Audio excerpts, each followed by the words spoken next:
Iran के राष्ट्रपति चुनाव में भारी उलटफेर हुआ है। ईरान के सुधारवादी नेता पेजेश्कियन ने कट्टरपंथी सईद जलीली को 28 लाख मतों के भारी अंतर से हराकर नया इतिहास रचा है। रिपोर्ट देखिए।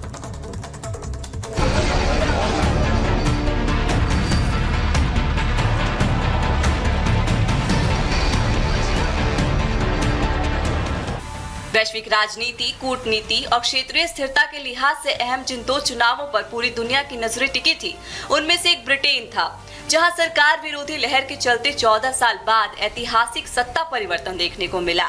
तो दूसरा चुनाव ईरान का था, जहां ब्रिटेन से ठीक एक दिन बाद शनिवार को नया इतिहास रचा गया, जिसमें सुधारवादी नेता डॉक्टर मसूद पेजेश्कियन ने कट्टरवादी प्रतिद्वंदी के खिलाफ बड़ी जीत दर्ज कर पूरी दुनिया में हलचल पैदा कर दी। कट्टरपंथ की हार, ईरान में बदला निजाम, ईरान में सुधार, महिलाओं को मिलेंगे अधिकार, क्षेत्रीय तनातनी, अंदरूनी कलह और पूर्व राष्ट्रपति डॉक्टर इब्राहिम रईसी के निधन से नेतृत्व संकट के बीच ईरान में शनिवार को राष्ट्रपति चुनाव के नतीजे सामने आए, जिसमें सुधारवादी नेता डॉक्टर मसूद पेजेश्कियन ने बड़ी जीत हासिल की। ईरान के सियासी डायनामिक्स के लिहाज से इस जीत को ईरान में नए दौर की राजनीति के उभार के रूप में देखा जा रहा है।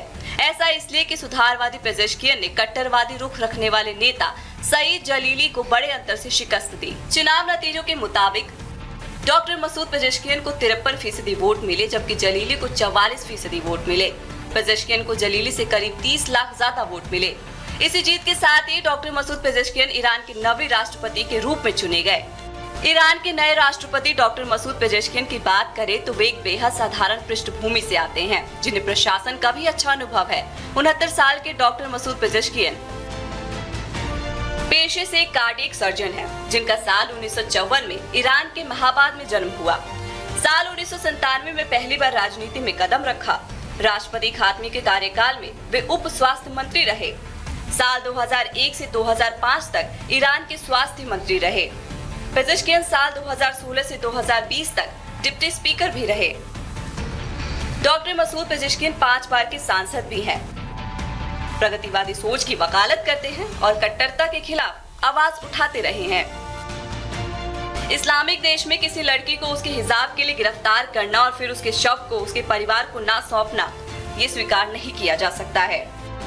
महिला अधिकारों के प्रति उनके रुख का नतीजा है कि पेजेश्कियन को चुनाव में ईरान की महिलाओं का भी भरपूर वोट मिला।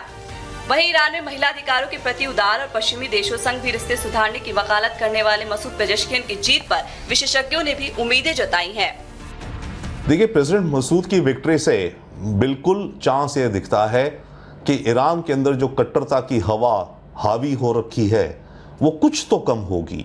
दूसरी बात, इसने अपने कैंपेन में भी कहा है कि ये अमेरिका और यूरोपीय देशों के साथ अपने रिश्तों को सुधारने का प्रयास करेंगे।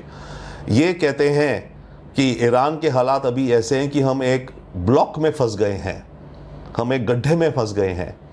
हमें इस गड्ढे से बाहर निकलने के लिए कुछ बदलाव करना पड़ेगा, और उस बदलाव में इसका कहना है कि हमें वेस्टर्न कंट्रीज़ के साथ अपने रिश्ते खासकर न्यूक्लियर मामलों को लेकर के सुलझाने होंगे।